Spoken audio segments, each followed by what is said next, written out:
હે everyone, welcome back to my new vlog. કેમ છો? આઈ હોપ કે તમે બધા જ મજામાં હશો. અને અત્યારે વાગવામાં થઈ ગયા છે મોર્નિંગના 10 અને હું થઈ ગઈ છું ફ્રી, કેમ કે ઘરે બધું કામ પતી ગયું છે. કચરાને એવું વાળી દીધું છે, શાક બનાવી દીધું છે, રોટલીનો લોટ બાંધી દીધો છે. મતલબ પોતું છે ને આજે ઊભું પોતું કરવાનું હતું, કેમ કે આજે બહુ લેટ થઈ ગયું હતું. કેમ કે સવારમાં પપ્પા તાંદરજો લઈને આવ્યા હતા, તો પછી મેં કીધું ચલો તાંદરજાની ભાજી જ બનાવી લઈએ. એટલા માટે આજે બહુ જ લેટ થઈ ગયું હતું. અને પપ્પાને જવાનું હતું દહેગામ, તો પપ્પાએ કીધું તું પણ મારી સાથે આવી જા. અને છે ને અચાનક આ રીતે દહેગામ જવાનું થઈ જાય છે ને, તો પછી બહુ જ લેટ થઈ જાય છે. એ પછી હું દહેગામ જતી રહી હતી. અને ઘરે આવીને મળીએ શું કરું છું શું ને બધું તમારી સાથે શેર કરું. તો ચલો ફટાફટ દહેગામ પહોંચી જઈએ.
ઘરે આવતા આવતા વાગી ગયા છે 2:30 અને જમવામાં અત્યારે બનાવી દીધું તાંદરજાનું શાક, રોટલી અને કેળું લઈને બેસી ગઈ છું. હવે ફટાફટ જમી લઈએ, કેમ કે બહુ જ ભૂખ લાગી છે. ગાઈસ, જમી કરીને થઈ ગઈ છું ફ્રી અને અત્યારે વાગવામાં થઈ ગયા છે 3:30. હજી તો મારે દવા લેવાની પણ બાકી છે. અને અત્યારે મારા ઘરે આવી રહી છે મારી ભત્રીજી, જેને મેં અત્યારે કેમેરા અમે અત્યાર સુધી વ્લોગ જ્યારેથી મેં સ્ટાર્ટ કર્યો છે ત્યારથી અમે લોકો મળ્યા જ નથી. એટલે આજે આવે છે તો હું તમને એની સાથે મળાવું. એનો નેચર એટલો મસ્ત છે ને, એને મારી સાથે વધારે અટેચમેન્ટ છે. એની બધી જ વાતો, બધી વસ્તુ બધું મારી સાથે શેર કરે છે. એ મને એવું કહે છે કે તમે મારા કાકીની પણ બટ મારે એક ફ્રેન્ડના જેમ રહો છો. એટલે એને મારા સાથે અમારા બંનેનું બોન્ડિંગ બહુ સારું છે એમ. એટલે અત્યારે એ આવે છે ને તો બી એને મને એવું કીધું કે મારા સાસુનામાં ફોન આવ્યો કે કાકીને કશું ખાવું છે. તો પછી મમ્મીએ કીધું કે ના, તો કે ના હું એમના માટે ગોટા અને એવું બધું લઈને આવું છું. બટ અમે લોકોએ ના પાડી તો પણ એટલી જિદ્દી છે ને કે લઈને જ આવે છે. અને અત્યારે નીકળી ગયા છે એ લોકો, હમણાં આવશે. તો મેં કીધું ચલો ત્યાં સુધી હું ફટાફટ ફ્રી થઈ જાઉં અને તમને લોકોને બતાવું મારી ભત્રીજી. તો બન્યા રહેજો, સ્ટે ટ્યુન.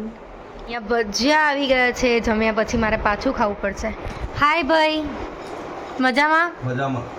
હાય વિશુ, મજામાં? પપ્પા પપ્પા જે ફર્સ્ટ ટાઈમ આવ્યા છે. હાય મમ્મી, મજામાં?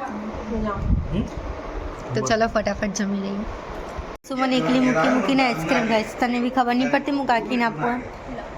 હવે શું આ મને કીધા પછી એવું કહે છે કે હવે તમે ખાઓ. આ કેવું હતું? હવે મને નહીં ખાવ. હું એકચ્યુઅલી બીમાર છું. ના સોરી હા, અને પહેલાં ખાઈ લીધું ને પછી મને એવું કહે છે તમે બીમાર છો ને એટલે હવે હું નહીં પૂછતી. ગજબ માણસ છે પણ. શરમાઈ ગઈ અર્પિતને જોઈને. અર્પિત તો વાળ કપાઈને આવ્યા છે. ખાઈ લે તો એકલી ઉઠી. પકોડી ખાવા મેડમની ફરમાઈશ છે, પકોડી ખાવાની નહીં. આને છે ને બહારનું બહુ ભાવે છે અર્પિતના જેમ. કાકા ભત્રીજી બંને સરખા. હા, અને અહીંયા છે ને પકોડી બહુ સારી મળે છે, કોલેજની એક્ઝેક્ટ બાજુમાં છે. હું તો કેટલા ટાઈમથી ખાઉં છું પણ બહુ ટાઈમ થઈ ગયો છે ખાધા એના પછી. તો ચલો ફટાફટ ખાઈ લઈએ. નીકળી ગયા છે પકોડી ખાઈને મંદિરે જવા માટે. અત્યારે ડ્રાઈવર થઈ ગઈ છે વિશુ. બધાની ડ્રાઈવર છે. બહુ જ પવન આવે છે ને તો એના લીધે વોઇસ કમ્પ્લીટ નહીં સંભળાય. મંદિર છે મહાકાળી માતા કુલેર માતા. ફટાફટ જઈએ પારદેશ્વર મહાદેવ વિડીયોગ્રાફી અલાઉડ તો નથી, બટ બહારથી જેટલું બતાવીશ એ બધું તમારી સાથે શેર કરીશ. તો ફટાફટ પહોંચીએ પાટેશ્વર મહાદેવ.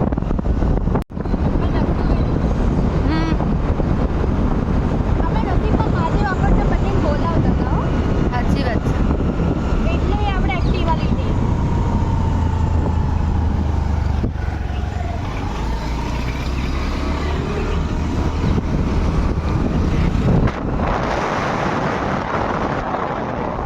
પહોંચી ગઈ છું પાર્થેશ્વર મહાદેવ અને અંદર છે ને વિડીયોગ્રાફી અલાઉડ નથી એટલે જઈએ. વાતાવરણ એટલું સુપર છે ને, આજુબાજુ તો નકરા છોડ ને એવું વધારે, પ્લાન્ટ્સ ને એવું વધારે છે.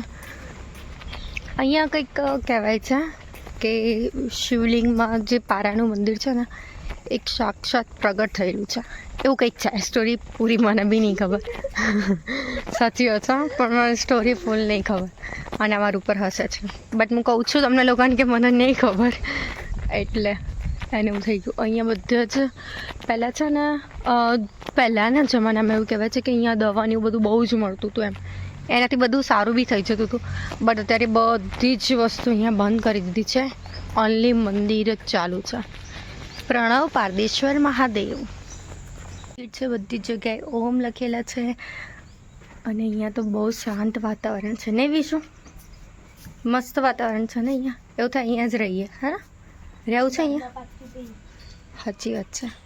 ગાઈઝ અહીંયા મસ્ત મંદિર છે મહાદેવજીનું, એટલે દર્શન કરીને હવે અમે લોકો જઈ રહ્યા છીએ ઘર તરફ. તો ચલો ફટાફટ ઘરે જઈએ. અને આજે તો વિશુ હમણાં ઘરે જતી રહેશે, હે ને વિશુ? શું થયું? એને છે ને ખિસકોલી પકડવી છે, અને ખિસકોલી પકડવામાં મજા આવે છે. લઈ જા.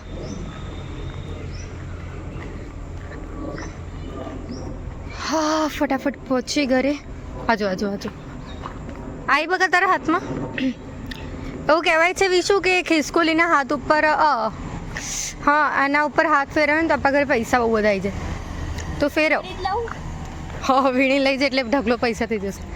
એટલે હવે છે ને ખિસકોલી વીણવા જશે. આજો આજો. મેં એવું કીધું કે પૈસા આવશે, નહીં આવે વિશુ એમ તો કોઈ. અને મસ્ત વાતાવરણ છે. એ મહાદેવજીનું મંદિર પણ બહુ મસ્ત છે. પૈસા માટે નહીં, ખુશ રહેવા માટે.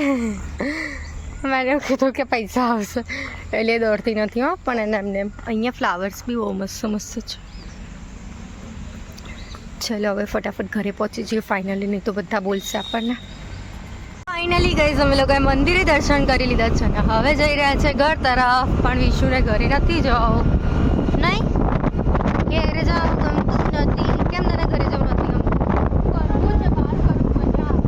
એ મને એવું કહે છે કે તમે મારા ઘરે આવો તો આપણે ડેલી ફરવા જઈએ, અને આ મેડમને છે ને ફરવું બહુ ગમે છે એટલા માટે. હવે છે ને ફટાફટ ઘરે પહોંચી જઈએ. એકલા આ વખતે કોઈને જોડે લઈને નથી આવ્યા, બરાબર ને બીજું? આપણે આ વખતે કોઈને જોડે લઈને નથી આવ્યા. હા ધૂળ કાઢી નાખો જો લેટ થઈ જાય તો. જો કે કોઈ બોલે એવું તો છે જ નહીં. અને અહીંયા આગળ આવેલું છે જક્ષણી માતાજી, એ આ રહ્યું જક્ષણી માતાનું મંદિર આવેલું છે.